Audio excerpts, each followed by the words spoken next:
lanjutin cerita yang di kejadian Merapi 2006. Kita lanjut ke 2010. Erupsi Merapi 2010. Jadi erupsi 2010 itu erupsi yang Erupsi terbesar paling gede ya. Paling gede yang pernah saya alami. kami. Kami Kita alami. kan mereka yang lihat. Ya maaf. Iya. Itu erupsi terbesar 2010 yang mengakibatkan Merapi sekarang jadi ada gym wisatanya. Kalau nggak ada itu nggak ada gym wisata di Merapi. Gym wisata itu mulai tahun 2012 sih. Kurang lebih setelah itu adalah suatu hal apa ya istilahnya ya, mengubah hikmah dari sebuah bencana. Ya. Bisa jadi ladang rezeki. Iya. Karena jadi itu tidak selamanya bencana itu memupuskan harapan setiap warganya, itu enggak, setiap masyarakat itu enggak, setiap manusianya.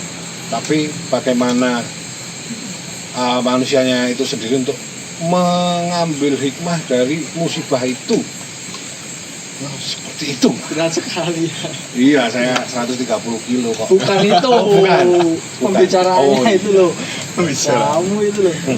Oh ya, dan tadi juga sempat kita udah search lagi, ternyata yang insiden Bangkar Kali Adem itu 2006.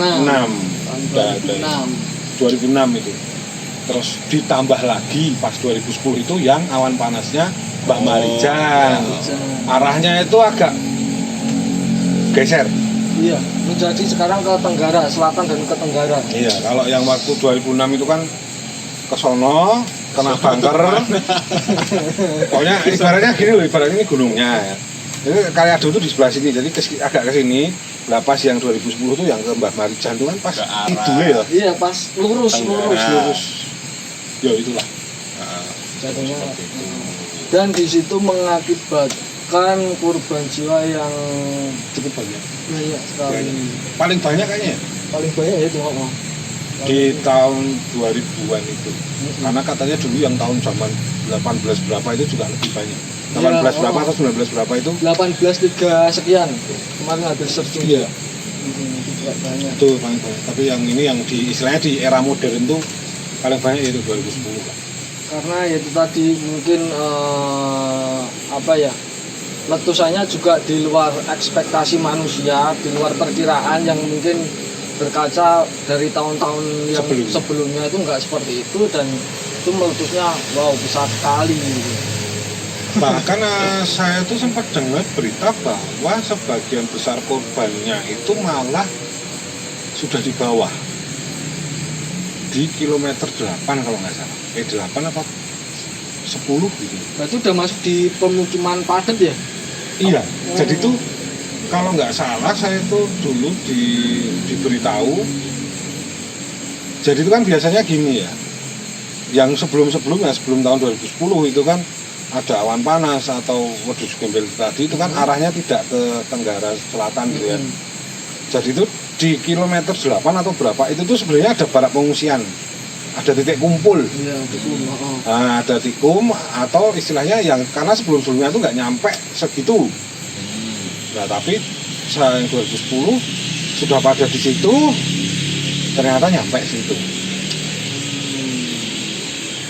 Kalau nggak salah dengar bilang itu. Tapi memang itu sampai itu ya.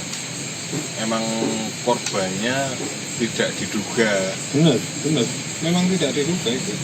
Sampai banyak yang nyuwun sewu sulit teridentifikasi, terus sampai di pemakaman umum di daerah Saegan juga itu belum teridentifikasi. Dan itu siapa? Iya, itu siapa. Dan kemarin kerjaan kan di sana di Kelurahan Umbulharjo dekatnya Mbah Marijan. Itu tanya-tanya sama temanku yang di sana, katanya emang gini. Jadi ada beberapa orang tuh bahkan belum, ibaratnya kehilangan yang benar-benar hilang gitu loh. Yang walaupun tahu keluarganya meninggal tapi nggak tahu di mana ketemu, dimakamkan di mana, itu juga nggak tahu soalnya, saking dahsyatnya itu.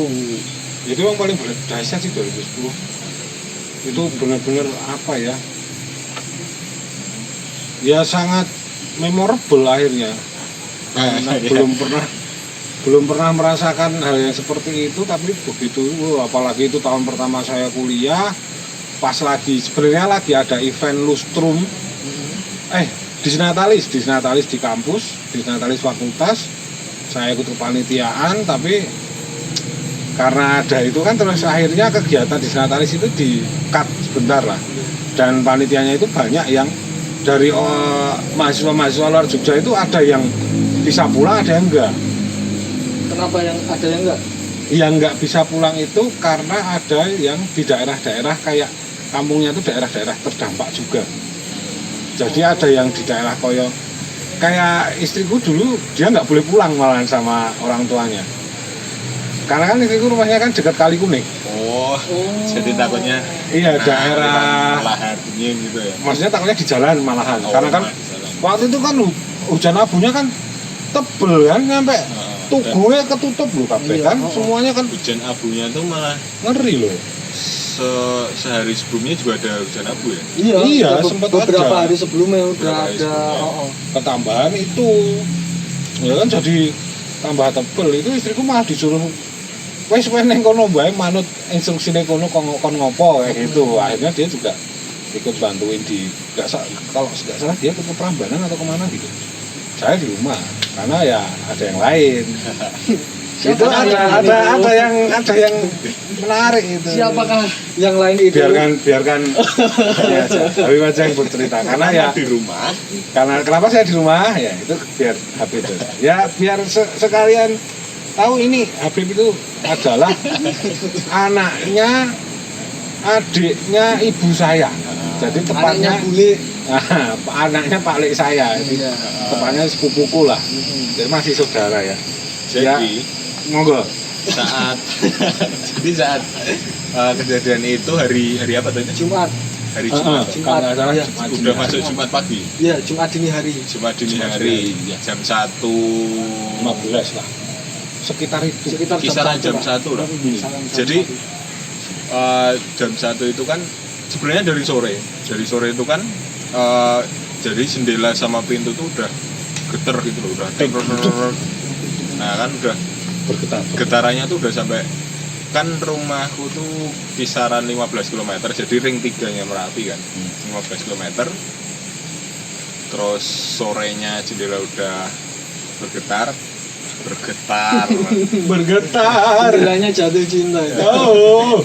terus kisaran jam 1 tuh udah mulai gelombang warga pada turun ya udah ini udah Sirene juga enggak? kalau saat itu belum ada sirine. tapi Iya. klakson Klaksonnya ya? Ini udah jadi arus itu udah turun semua arus orang tuh udah turun semua Gelombang massa.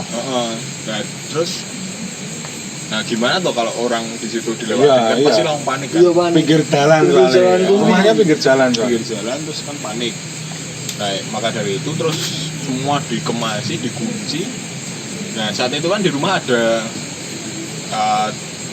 berempat jadi orang tua aku sama adikku jadi satu motor nah aku pakai Vespa adanya itu saat itu Kanjeng Kiai Vespa. dia pakai Vespa si enak pakai motor kopling di macetan nah, Kopling persnelannya di kiri lagi. Ngoplingnya ning tangan terus nelenge ya. kan, Vespa. apalagi jalannya padat kayak gitu. Padat, Iya, crowded, kepanikan. Tambahan jadi di malam itu kan udah hujan abu mah cenderung lebih ke pasir sebenarnya karena Iya, lebih lumpur kasar jadinya ya? Sampai pasir ya, belum ya. saat itu kan terus setelah si gelombang massa itu turun baru gerimis nah kan dulu pakai helm BMC Sun City warna hijau Sun City. main identik dulu tuh masa itu tuh Vespa putih helm Sun City warna hijau nah itu satu-satunya di Turi yang kayak gitu Oh men, dulu tuh gitu nyarinya. Habib di Bomen yang numpak Vespa putih, helm Sun City warna hijau. nah kan terus apalagi kan dulu waktu hujan itu kan si visor kaca helmnya kan udah kena debu ketambahan rintik Air gerimis hujan. disekat sat Raketan dong. Glawur. Raketan dong. Ketambahan itu tadi kan padat kan jalan. Iya. Tambahan padat jalannya, wah Ngembun barang ya. kena bapak dewi. Buka lah sat. Buka ya. Langsung abu campur air. Dan kan sini kan pakai masker kan. Iya. Padahal masker, helm. Sampai tempatnya Mas Bayu langsung buka sat. Sini langsung ninja coy. Ya itu tadi. Itu bapak ibuku itu belum tidur waktu itu ya, masih lelekan, masih nonton TV lah. Karena emang sudah mulai ada berita-berita tuh agak sore itu udah mulai rame lah beritanya tuh. Jadi Katanya standby gitu ya. iya, lebih ke standby. Cuman ibu saya sempat ketiduran sih katanya. Saya itu dibangunin sama bapak tuh karena bapak dengar ada suara motor. Saya malah nggak dengar kalau suara motor, yang saya dengar ada suara hujan sebenarnya. Kok jam segini udah toh kan gitu, apalagi itu sempat dengar katanya udah meletus gitu kan, udah erupsi.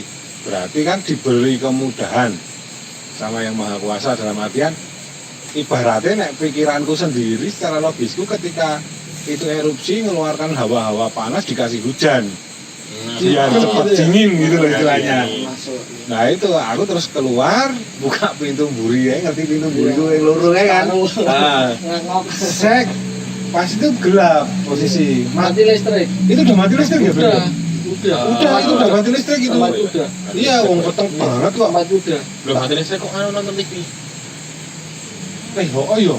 Tempatku udah. Kalau tempatku memang beneran udah mati listrik.